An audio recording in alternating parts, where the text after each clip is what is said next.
Hello, everyone, and welcome back to Synaptic Investing. I hope you're having a fantastic week and are ready for another deep dive.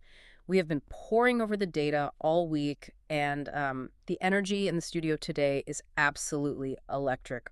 Pun fully intended there, because we are looking at a situation that just perfectly encapsulates the current moment in the industrial economy. It really does. It's a fascinating setup. Today, we're breaking down one of the most interesting companies on the market.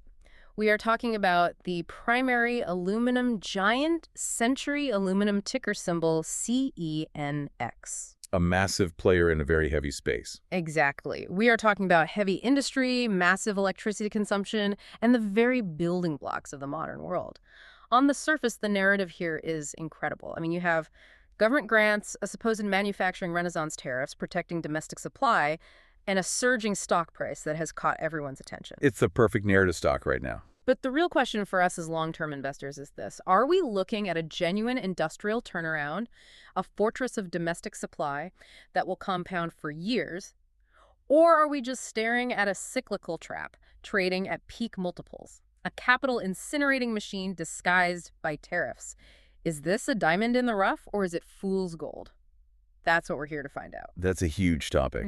The tension between the story and the numbers is palpable. But before we dive deep, quick heads up for the audience. Right. If you're looking to invest, we use Interactive Brokers. Use the link in the description for a stock bonus when you sign up. It's the best way to get a bonus and support the channel at the same time. And while you're there, please like, subscribe, and let us know your questions in the comments. Now let's get into it. Pillar number 1, the business model and the economic moat. Okay, let's unpack this. I want to start with the absolute basics because I think there is a big misconception about what a company like Century Aluminum actually does. Oh, absolutely. People hear aluminum and they think of a soda can. Right, or the foil in their kitchen drawer. It feels light, it feels harmless, ubiquitous. But the actual process of making this stuff Century Aluminum's core operation is something else entirely. It sounds fascinatingly violent. Can you break down what happens inside the black box of a smelter? Violent is definitely the right word, but elemental might be even better. We have to strip away the idea that this is a manufacturing business in the traditional sense. So they aren't manufacturing products like we usually think about. No, not at all. They aren't assembling smartphones. They aren't stitching sneakers together. At its very core, Century Aluminum is an energy conversion business. An energy conversion business? That sounds more like a utility company. In a weird way, they are the exact inverse of a utility. How so? Well, a utility generates power to sell it right. A smelter buys massive amounts of power to essentially congeal it into a physical form. Congealed power. That's a wild concept. It is. Here is the physics of it, because you really can't understand the financials without understanding the physical reality. The process is called the Hall-Héroult process, and it hasn't fundamentally changed since the late 19th century. So we are talking about Victorian-era technology here. Refined, sure, but yes, the chemistry is exactly the same. You start with bauxite, which is this red mud mine straight from the earth. Okay, red mud. That gets refined into alumina. Yeah. Alumina is a white powdery oxide that looks a lot like table salt. So Century Aluminum takes this white powder. Well, you dump that powder into these massive steel containers. They call them pots. But these aren't kitchen pots. They're the size of cars or even small buses, and they are heavily lined with carbon. Giant carbon-lined steel buses, basically. Exactly. Inside that pot is a molten bath of cryolite, and it's heated to about 960 degrees Celsius. Wow. That's nearly 1,800 degrees Fahrenheit. That is incredibly hot. It's essentially artificial lava sitting in a steel box. Yeah. And this is the part that blows my mind. Every single time I see it, they blast it with electricity. Just run a current right through the artificial lava. Right. But we are not talking about the kind of power that runs your toaster. We are talking about hundreds of thousands of amperes of direct current. It is enough juice to fry an entire city grid instantly if it wasn't carefully controlled. So they are literally shocking this molten lava bath. Exactly. This process is called electrolysis. It rips the oxygen atoms away from the aluminum atoms. The oxygen burns off on carbon anodes, turning into CO2, and pure molten aluminum sinks to the bottom of the pot. Incredible. Then they combine with a specialized vehicle. They suck out the molten metal from the bottom and cast it into solid ingots. So if I'm hearing you right, the aluminum ingot is basically just solid electricity. That is the perfect analogy. Yeah. Industry veterans actually call aluminum congealed electricity. That's fascinating. To make just one single ton of aluminum requires about 13 to 14 megawatt hours of electricity. 14 megawatt hours for 1 ton. That is an insane amount of energy. It really is. So when you look at Century Aluminum's profit and loss statement, you realize they are basically an arbitrage machine. They buy electricity, they buy raw materials, and they sell the stored energy in the form of metal. That completely reframes the whole business for me. It's not really about making stuff, it's about managing this massive energy flow. But let's talk about the customer. Who buys this congealed electricity? This is where we run into the first major strategic hurdle. This is a pure B2B commodity business. Business to business. Right. They sell to industrial buyers, window frame manufacturers, auto parts suppliers, packaging companies. But here is the critical reality you have to understand. The buyer does not care about the Century brand. So nobody is paying extra for a Century Aluminum logo stamped on their ingot. Not a single dime. Mm-hmm. There is zero brand equity here. If you are a Ford Motor Company and you need aluminum sheet for the F-150, you have a spec sheet. It needs to be this exact purity, this specific alloy. And if it meets the spec. As long as the metal meets that chemical spec. Ford does not care if it comes from Century in Kentucky or Rio Tinto in Canada or a smelter somewhere in the Middle East. Yeah. It is chemically identical. Which brings us to the concept of pricing power. We talk about this constantly on the show. Apple has pricing power because people want Apple. If Apple raises the price of the iPhone by $50, people still buy it. Does Century have any pricing power at all? None. Zero. In fact, I would argue they have negative pricing power because they are a classic price taker. Explain that for the listeners who might not be totally familiar with the term price taker. Sure. In a normal business, you calculate your internal costs, you add your desired profit margin, and you set your price. Right, you decide what your product is worth. Exactly. But in a commodity business like this, the price is set for you by the global market, specifically the London Metal Exchange or the LME. The LME dictates the terms. Yes. Every single morning, traders in London shout at each other and decide what a ton of aluminum is worth that day.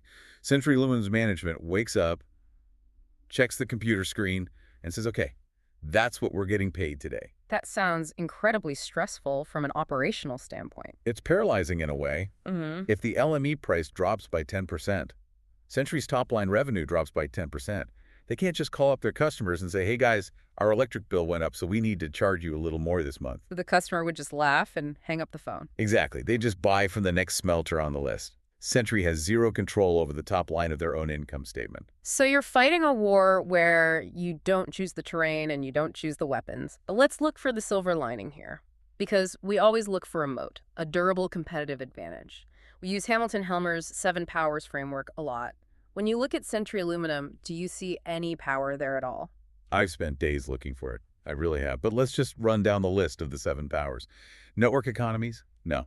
Switching costs? Definitely. No, it's easy to buy metal from someone else. Right. Branding? Yeah. We just established that's a hard no. Scale economies? Yeah. Maybe a tiny bit at the plant level, but globally they aren't the biggest player. The only thing that arguably exists here is what Helmer calls a cornered resource. A cornered resource. But even that is a bit of a stretch, isn't it? A massive stretch. Because a cornered resource usually means you own a patent or a specific mine that literally nobody else has access to. Century doesn't own bauxite mines, do they? No, they don't. They generally buy their alumina on the open market or through third-party contracts. So they don't have the resource advantage of, say, an Alcoa, which is completely vertically integrated and owns the actual mines. Right. Their resource, if you want to call it that, is actually regulatory capture. It is the U.S. government. Okay, this is a really fascinating pivot. You're saying their competitive advantage isn't economic at all. It's purely political. Precisely. Their entire business model right now is propped up by 2 main pillars of government policy. First, you have the Section 232 import tariffs. Right. These were the tariffs put in place a few years ago. Yes, under the guise of national security. The U.S. government slapped a 10% tariff on most foreign aluminum coming into the country.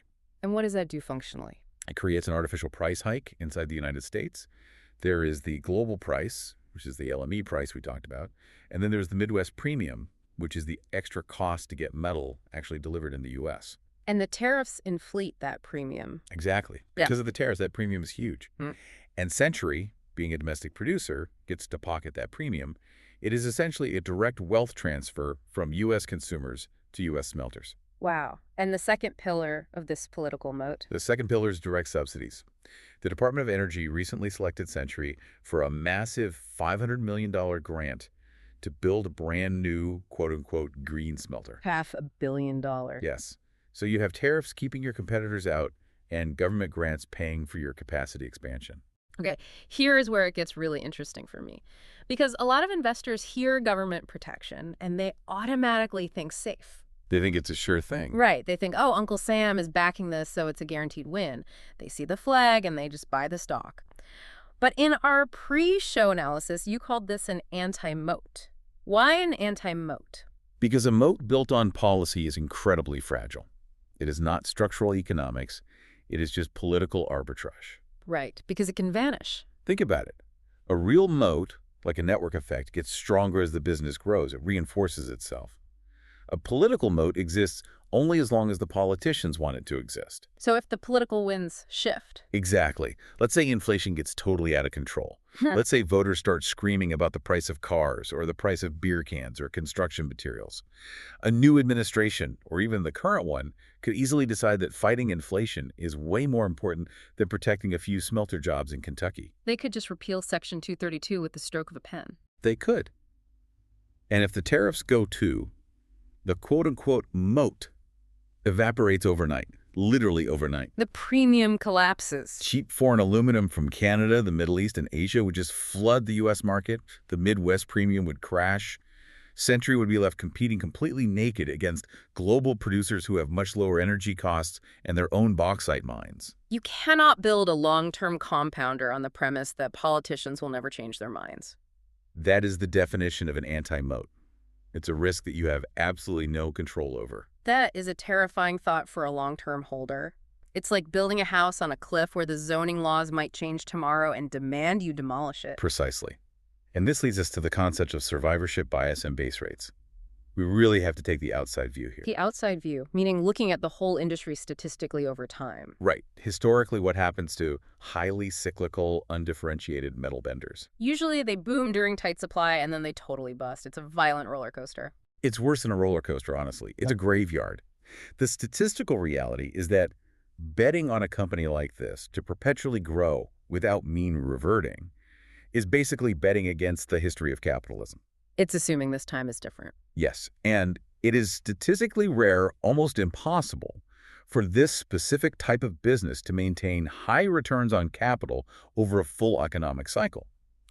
The base rate suggests that eventually supply always catches up, prices fall, and margins get totally crushed. If you think Century is different, you have to explain why the fundamental laws of economics just don't apply to them. And I haven't heard a convincing argument for that yet.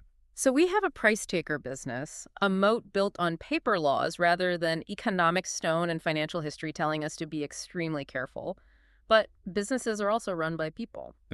Let's move to pillar number 2, the human element and operational risk. This is a factor that is so often overlooked in pure financial analysis. We get so caught up in the spreadsheets and the EBITDA margins that we forget these are actual physical places filled with human beings. Right. But in heavy industry, the soft stuff is actually hard data. I totally agree. We established earlier they have no brand loyalty with their customers. Customers buy because they have to, not because they love Century. So a net promoter score on the customer side is basically irrelevant. Completely irrelevant. But what about the inside view, the employee side? We looked at the Glassdoor forensics. What did we find there? It's concerning to say the least. We scraped the reviews in the employee forums. The overall rating is a 3.2 out of 5 stars. The 3.2 isn't a total disaster. It's roughly average for heavy manufacturing. Right, it's average on the surface. But when you dig into the qualitative data, the actual written reviews from the floor workers, a very stylistic pattern emerges. What are the main themes they're talking about? Well, the good news is the pay. People readily acknowledge that Century pays well for the regions they operate in. If you are in Hawesville, Kentucky, or Goose Creek, South Carolina, this is likely one of the best paychecks you can get without a specialized degree. So they're compensating people well, but what's the catch? The complaints are incredibly consistent and highly specific. The phrases that keep popping up are forced overtime, extreme heat, and management instability. Forced overtime and extreme heat. That sounds like a recipe for a major disaster. It absolutely is. And this isn't just about morale or feeling bad for the workers, though obviously we should. This connects directly to hard financial risk. Because of the nature of the work. Remember that violent process we described earlier? You were dealing with molten metal at nearly 1,800 degrees. and dangerously high voltage. You need constant, absolute vigilance. So if a worker is on their second consecutive shift forced overtime, they are exhausted, dehydrated. They make mistakes. It's human nature. Yeah. And in a smelter, mistakes are astronomically expensive. Walk me through a mistake. What happens? Let's say you mismanage the bath chemistry or you let a pot get too cold. It freezes. Freezes like it turns solid. Yes. But we aren't talking about ice. We are talking about the chemical bath turning into solid, unyielding rock inside the steel pot. You can't just flip a switch and reheat it. Once a pot freezes, it's dead. Right. You have to bring in jackhammers. You have to physically destroy the carbon lining. It costs hundreds of thousands of dollars to fix just one single pot. And a facility has how many pots? A single pot line has hundreds of them. So the risk of a cascading failure is massive. We actually have proof of this manifesting, don't we? We do indeed. Yeah. There was a recent incident in Iceland at one of their major facilities, Nord-Ural. What happened there? They had significant operational disruptions and multiple pot failures. And when you look at why the reports cite issues with the raw materials and general instability in the operation. Instability. Right. That incident cost them millions of dollars. It severely disrupted their production volume. It hit the quarterly earnings report hard. So when you see management instability and exhausted, unhappy workers in those Glassdoor reviews, you don't just see a toxic culture problem. No, I see a looming operational expense. I see a very real risk of a catastrophic physical failure that could wipe out an entire quarter's worth of earnings in a weekend. It's a great reminder that these stock tickers on our screens represent real physical places. If the people break, the machinery breaks. Absolutely. The soft data is almost always a leading indicator for the hard financial data.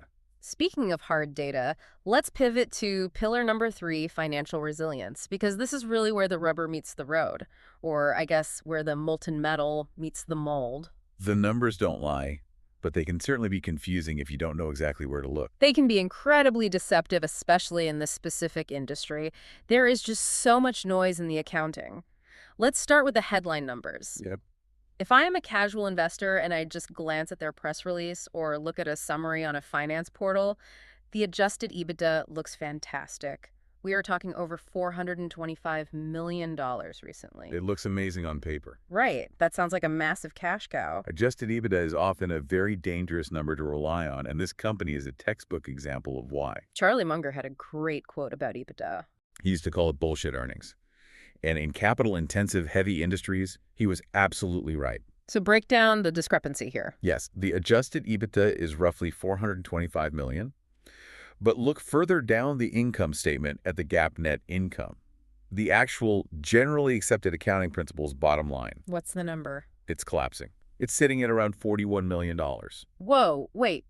That is a massive, massive gap. It is. $425 million in supposed operating profit versus $41 million in actual bottom line income. That's a 10x difference. Where on earth did 90% of the money go? It went to reality. Reality is expensive. Very. It went to depreciation, which is a real expense because, as we discussed, those giant machines and carbon pots wear out and break. Right. You can't just ignore depreciation in heavy industry. Exactly. It also went to interest payments on their debt load.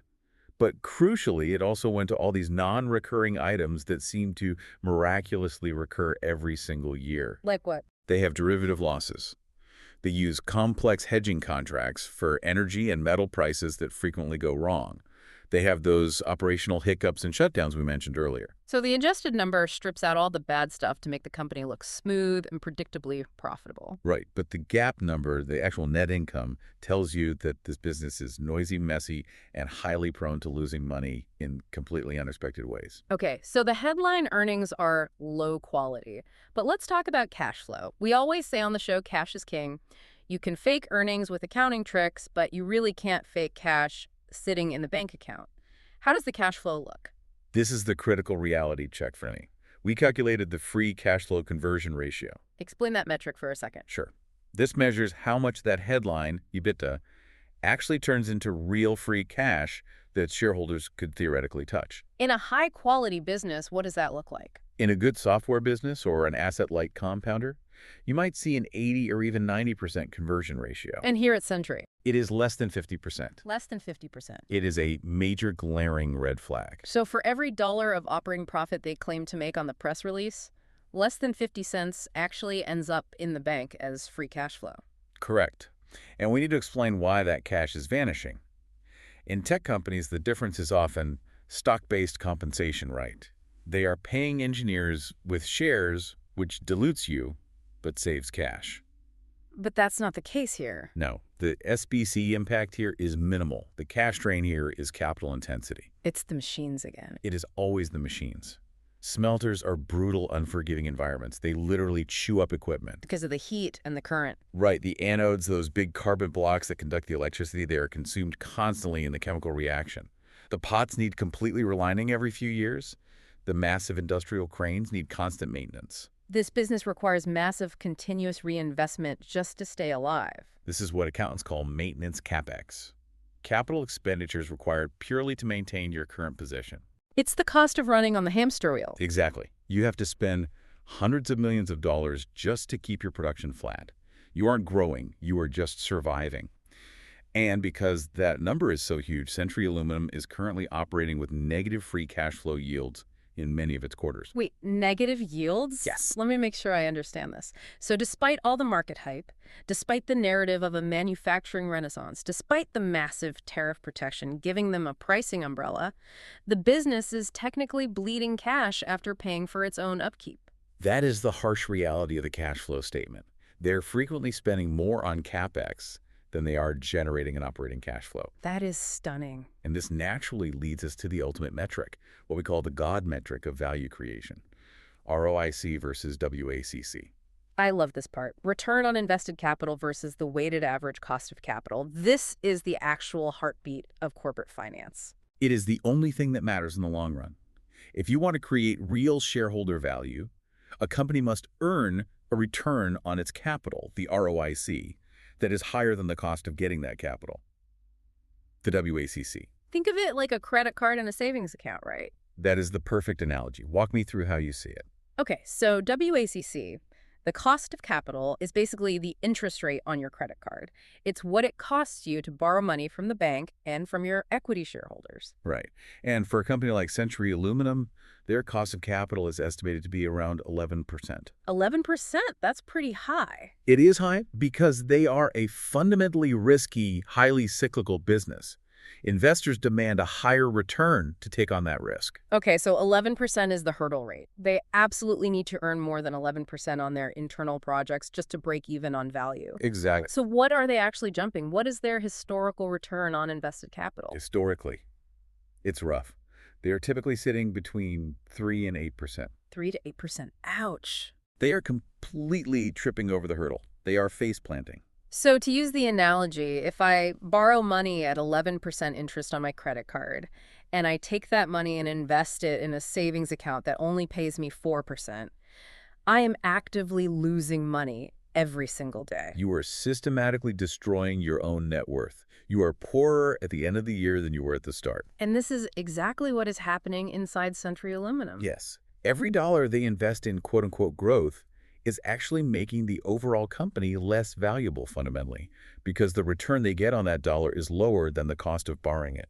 This makes their current corporate strategy really questionable then, because looking at the management report card, they are funneling practically all their available cash into organic growth. Right. They're building that massive new facility. A brand new 750,000-ton smelter joint venture in Oklahoma. And that right there is the central controversy of this entire thesis. Management is betting the entire farm on this massive expansion. Philosophically, investing in your core business sounds great to Wall Street. We're growing. We're building America. It plays incredibly well on an earnings call. Yeah.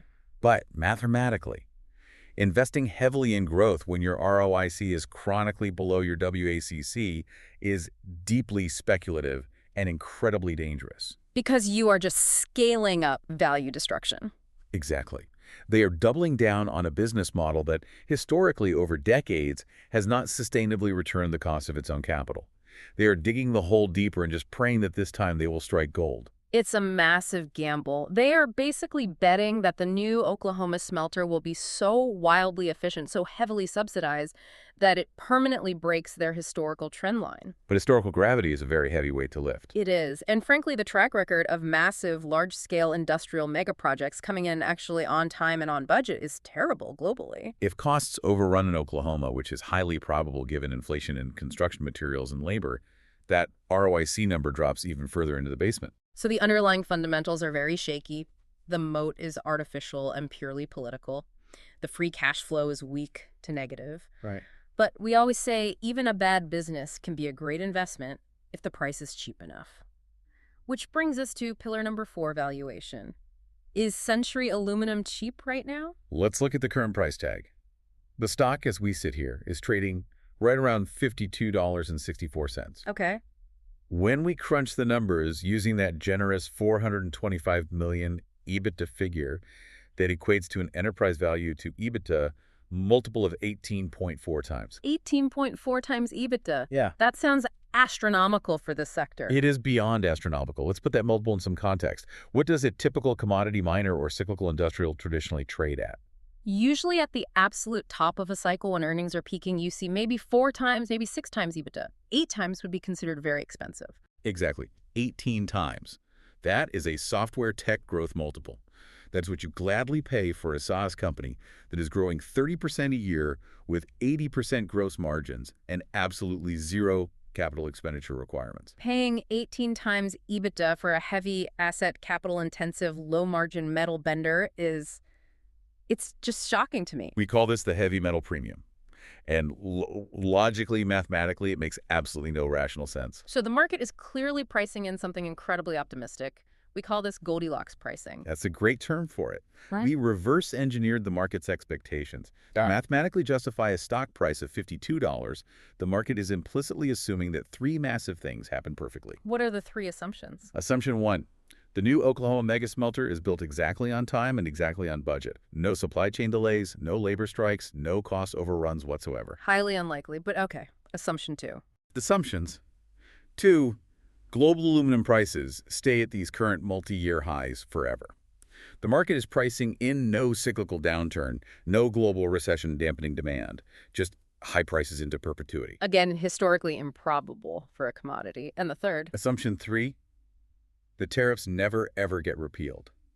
The government protection stays intact forever, regardless of who is in the White House or what inflation does. That is a staggering amount of ifs. It leaves absolutely zero margin for safety. The market is pricing this stock as if flawless execution is guaranteed. And we know it never is. If any single one of those 3 things goes wrong, if the smelter is delayed by a year, if LME aluminum prices dip by 10%, if the political winds shift on tariffs, the stock has a very, very long way to fall. It's a classic valuation trap. So let's try to find the actual real value here. If we strip away the macro hype and just look at the cold math, what is this thing actually worth? We triangulated the intrinsic value using a couple of different methods. First, we look at a mean reversion. Okay, walk me through the mean reversion math.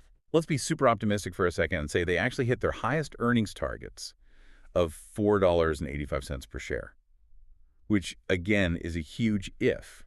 Right. If we take that optimistic number and apply a normal historical commodity multiple to it, say 8 to 10 times earnings, the stock should be trading somewhere between $38 and $48. So even with a best-case optimistic earnings scenario, the multiple compression alone brings the fair value down significantly below the current trading price. Correct. The valuation contraction entirely kills the bull thesis. You lose money even if they succeed operationally. Wow. Then we looked at owner earnings, essentially the actual cash flow available to owners. But since free cash flow is chronically negative, it's incredibly hard to justify any positive valuation using a strict discounted cash flow model. The math just breaks. Because you are discounting negative numbers. Right. But even if we are incredibly generous and we normalize the numbers to the growth capex, smoothing it out, both of our models converged on a buy zone or a fair value of roughly $30 to $35. $30 to $35? And it is currently trading at 52. Buying at 52 is purely paying for perfection in a deeply imperfect world. You are completely buying the narrative, not the underlying business. You are paying a 50% premium just for the bedtime story of U.S. manufacturing. That is exactly what it is. That is a very sobering assessment of the math. But we have to look at the absolute worst-case scenario, too. We need to actively stress test this idea. Which brings us to pillar number 5, risks and the pre-mortem. This is one of our favorite exercises, the inversion exercise. Right. We ask ourselves, if we bought this stock today and 3 years from now we have lost 100% of our money, what happened? What was the exact sequence of events that killed us? So let's paint that dismal picture. It's 3 years from now. Century Aluminum is in severe distress. The stock is trading at $5. What went horribly wrong? What's the biggest bullet? Risk number 1, tariff reversal. This is the existential threat. Walk me through the scenario. Domestic inflation gets stubbornly high. Everyday consumers are complaining bitterly to their representatives about the soaring price of cars, canned goods, and home construction. The political pressure builds up. Yes. The government decides it needs a quick win on inflation. So they decide to scrap the Section 232 tariffs to immediately lower material costs across the economy. Boom. The floodgates instantly open. Exactly. Cheap foreign metal from state-subsidized producers abroad floods into the United States. The Midwest premium that Century relies on collapses from, say, 20 cents a pound down to 5 cents. And their margins? Century's revenue drops massively overnight, but their fixed input costs, the labor, the domestic electricity, stay exactly the same. Their margins vanish instantly. They go from highly profitable to deeply loss-making in a single fiscal quarter. That's the policy risk, and it's out of their hands entirely. What's the operational risk that could kill them? Risk number 2, the energy squeeze. Right, because they're essentially electricity arbitrageurs. Yes, and crucially, they do not control the regional grid prices. Let's say there's an unexpected massive spike in regional energy costs. Like what happened in Texas a few years ago. Exactly. Maybe a severe heat wave heavily strains the grid. Or new aggressive green energy mandates force the early retirement of cheap coal plants, driving up the baseload power prices in the regions where Century operates. Their input costs would absolutely explode. They would. And since we already established they are pure price takers, they have absolutely no ability to pass that increased cost on to their industrial customers. They just have to eat the loss. They get violently squeezed from both ends. Record high input costs coupled with a fixed or falling global output price.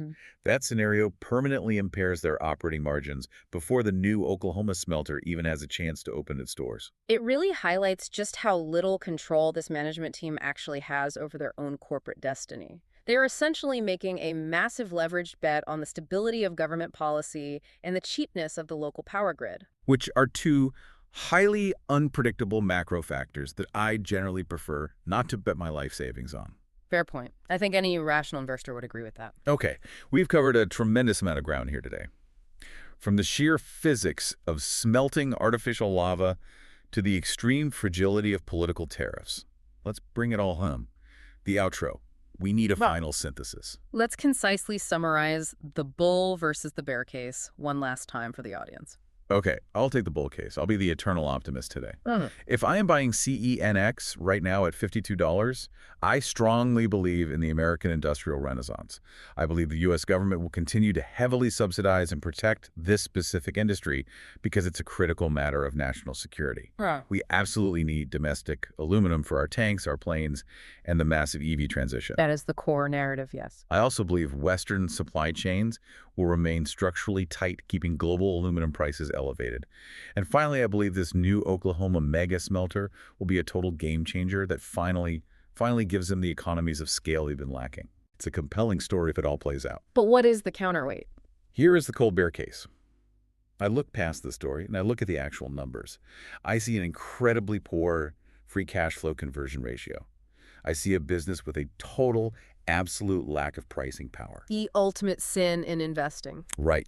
I see a company currently trading at peak cycle multiples, 18 times EBITDA, all while historically generating returns on invested capital that are significantly lower than their own cost of borrowing. Value destruction. Yes. I see a business that mathematically destroys economic value the faster it tries to grow. So let's put a final grade on this. What is your quality score for Century Aluminum? I have to rate the core quality as low. Low? Yes. It entirely fails the ROIC test, and its survival relies heavily on government intervention rather than any inherent economic strength or competitive advantage. And the valuation score? Expensive. Highly expensive. It is priced for absolute perfection. There is absolutely no margin of safety for an investor at these levels. This brings us to the red team challenge. If a listener only remembers one single thing from this entire deep dive, what does it need to be? It's this. Do not confuse a genuinely good narrative with a genuinely good business. The narrative of U.S. manufacturing roaring back is powerful, it's highly patriotic, it feels really good to root for. Everybody wants it to be true. But that doesn't mean Century Aluminum is a good stock to hold in your portfolio. It's the classic macro trap. Just because the macroeconomic wind is blowing favorably in a certain direction doesn't mean every single ship in the harbor is built well enough to sail. That's a great way to put it. And you always have to remember the arbitrage of capitalism. Elaborate on that. High returns in an industry without a real structural moat will eventually get competed away. It is a law of nature. If global demand cools even slightly, the massive operating leverage of a smelter will work violently in reverse. And that will trap all those investors who eagerly bought in at 18 times EBITDA. So what does the future outlook look like, say the 5 to 10-year view? I think it's going to be an incredibly choppy, highly volatile decade for them. They will either successfully transition to becoming a dominant, heavily subsidized green aluminum supplier, or they will totally buckle under the massive, ongoing capital requirements of running these aging plants. So it's binary. But for your personal portfolio? For me, I see this purely as a short-term cyclical trading vehicle. It is definitely not a long-term compounder that you can just buy and hold and forget about. You rent the stock, you don't own the business. Yeah, exactly. Rent it when it's cheap, sell it when the narrative peaks. Right now, the narrative is peaking. There's one last provocative thought I want to leave the audience with before we wrap up. Something we didn't touch on but is looming over this whole sector. What's that? Secondary aluminum.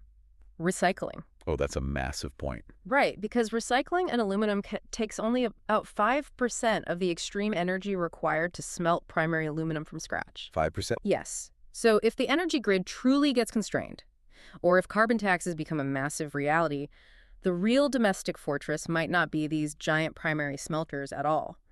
The real winners might be the ultra-efficient recycling operators who are basically mining the scrap yards instead of the earth. Mining the scrap yards? Yeah. That completely circumvents the whole hero process entirely. Exactly. It's a completely different economic model with vastly lower capital intensity. So if you are betting on the long-term future of American aluminum, you really have to ask yourself if Century is even playing the right game for the next 20 years. That is a brilliant angle to consider. Disruption from within the supply chain itself. Something for everyone to mull over. Well, there you have it. A massive industrial player, a truly fascinating economic puzzle, and a current market valuation that relentlessly demands absolute perfection. Thank you so much for your deep attention today. It was a great discussion. And please don't forget to check out that link in the description if you want to support the work we do. Stay rational out there in the markets, and we'll see you in the next deep dive.